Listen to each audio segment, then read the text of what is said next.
اور جب موسیٰ علیہ السلام نے پانی طلب کیا لقومہ اپنی قوم کے لیے، فقلنا تو ہم نے کہا اضرب بعصاک الحجر اپنی لاٹھی پتھر پر مارو، فانفجرت بس پھوٹ پڑے، منہ اس پتھر سے، اثنتا عشرۃ عینا 12 چشمے، قد علم کل اناس مشربہم تحقیق جان لیا ہر گروہ نے اپنے پینے کی جگہ کو۔ تو اللہ تعالیٰ نے فرمایا کلوا واشربوا من رزق اللہ، کھاؤ اور پیو اللہ کے رزق سے، اللہ کی عطا کردہ چیزیں، ولا تعثوا فی الارض مفسدین اور زمین میں فسادی بن کر نہ پھرو۔ جب یہ لوگ دریا کراس کر کے مصر سے نکل گئے اور سینا میں داخل ہو گئے، تو اب سب سے بڑا مسئلہ یہ تھا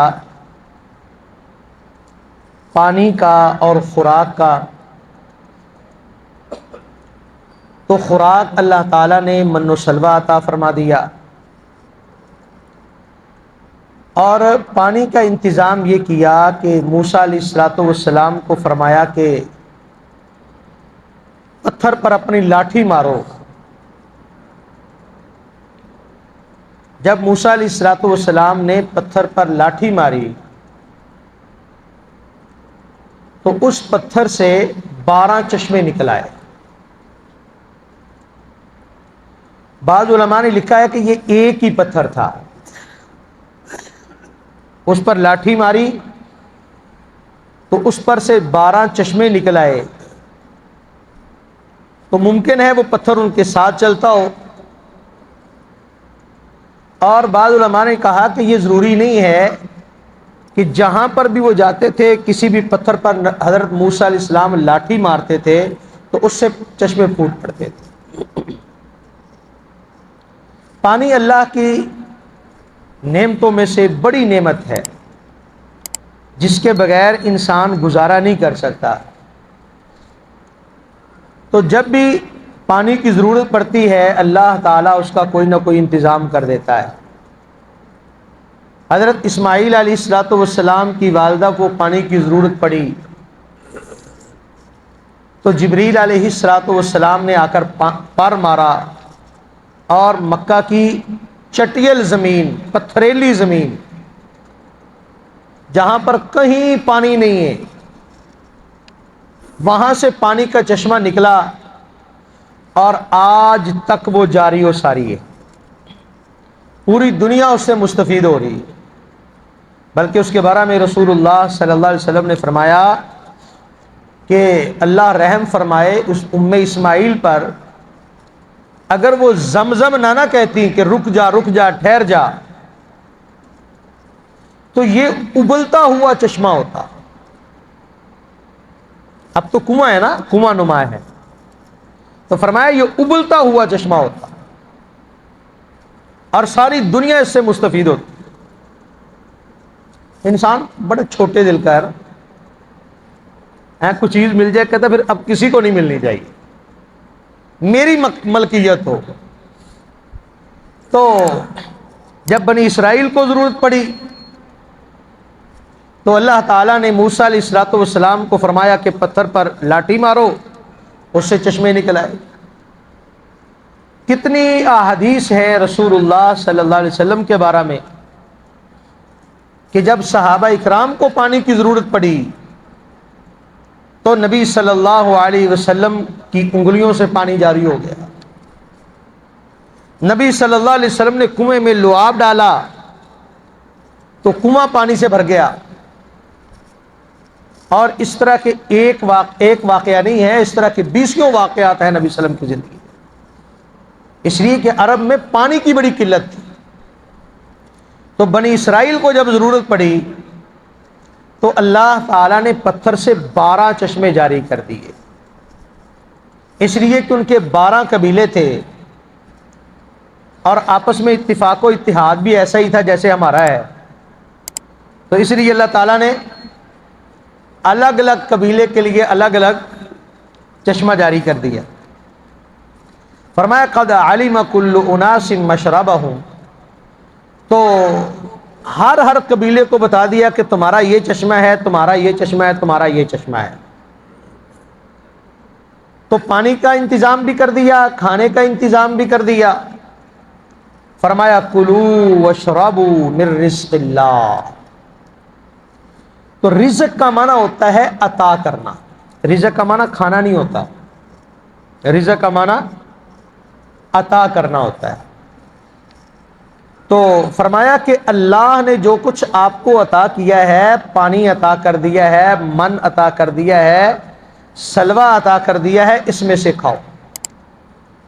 اور اس کے بعد اللہ تعالیٰ نے ایک بہت بڑی نصیحت فرمائی. فرمایا وَلَا تَعْثَوْا فِي الْأَرْضِ مُفْسِدِينَ. اب کھا پی کر زمین میں فساد نہیں مچانا. آپ اپنے معاشرے کو دیکھیں، جو لوگ کھاتے پیتے ہیں ان کے بچے فسادی بن جاتے ہیں، بدماشیاں کرنے لگ جاتے ہیں، لوگوں پر ظلم و ستم کرنے لگ جاتے ہیں. تو اس لیے اللہ رب العزت کسی کو نعمت دیتا ہے تو اس کا مطلب فساد نہیں ہوتا. جتنی بڑی اللہ رب العزت نعمت دے، جتنی زیادہ نعمتیں دے، بندے کو چاہیے اتنا اللہ کے قریب ہو جائے، اتنا اللہ کے سامنے جھک جائے، اتنا عبادت زیادہ کرنے لگ جائے. اچھا عجیب بات ہے کہ دنیا کے معاملے میں ہمارا یہی رویہ ہے. کوئی بندہ ہم پر احسان کرتا ہے تو ہم اس کا احسان یاد رکھتے ہیں، اس کی عزت بھی کرتے ہیں، اس کی تکریم بھی کرتے ہیں، اس کو سلام بھی کرتے ہیں، اس کے سامنے جھکتے بھی ہیں، اس کی بات بھی مانتے ہیں. لیکن اللہ کے ساتھ ہمارا رویہ اس کے بالکل الٹ ہے کہ اللہ جس کو جتنا زیادہ دیتا جاتا ہے وہ اتنا اللہ سے دور ہوتا چلا جاتا ہے، وہ اتنا اللہ سے دور ہو جاتا ہے، وہ مسجد سے دور ہو جاتا ہے، وہ قرآن سے دور ہو جاتا ہے، وہ دین سے دور ہو جاتا ہے.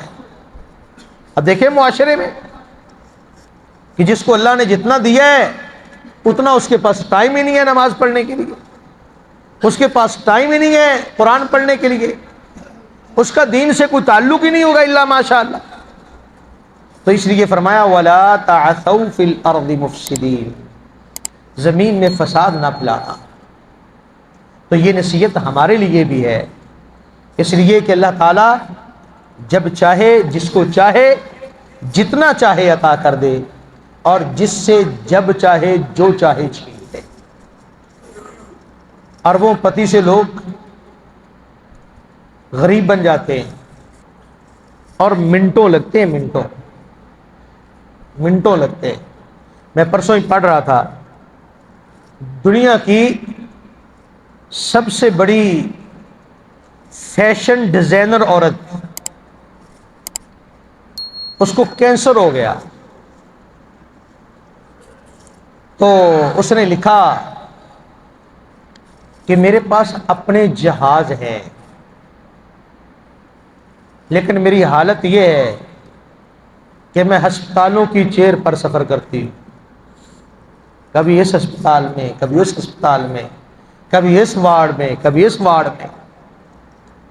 اس نے کہا میرے گھر میں اتنے سوٹ ہیں کہ میں گن نہیں سکتی، لیکن میرے نصیب میں ہسپتال کی 2 چادریں ہیں جو ڈاکٹروں نے مجھے دی ہوئی، جو چاہوں کھا سکتی ہوں، اتنا میرے پاس پیسہ ہے، لیکن کھاتی وہی ہوں جو ڈاکٹر مجھے پرہیزی کھانا بتاتے ہیں۔ تو انسان کا رزق وہ نہیں ہے جو بینک میں پڑا ہوا ہے، وہ نہیں ہے جو گن گن کے تجوری میں رکھتے ہیں۔ رزق اس کو کہتے ہیں جو آپ استعمال کرتے ہیں۔ تو اس لیے اللہ رزق دے، آپ کھا سکیں، آپ پی سکیں، اپنی مرضی کا ہنڈا سکیں، اپنی مرضی کا پہن سکیں، یہ رزق ہے۔ اور جو رکھا ہوا ہے الماریوں میں، تجوریوں میں اور بینکوں میں، وہ رزق نہیں ہے۔ اس لیے ہمیشہ انسان کو اللہ سے رزق کی دعا مانگنی چاہیے، رزق مانگنا چاہیے اللہ سے، تاکہ اللہ تعالیٰ جو دے اس کو ہم استعمال بھی کر سکیں، اور جب استعمال کریں تو پھر اللہ کا شکریہ ادا کریں۔ السلام علیکم ورحمۃ اللہ وبرکاتہ۔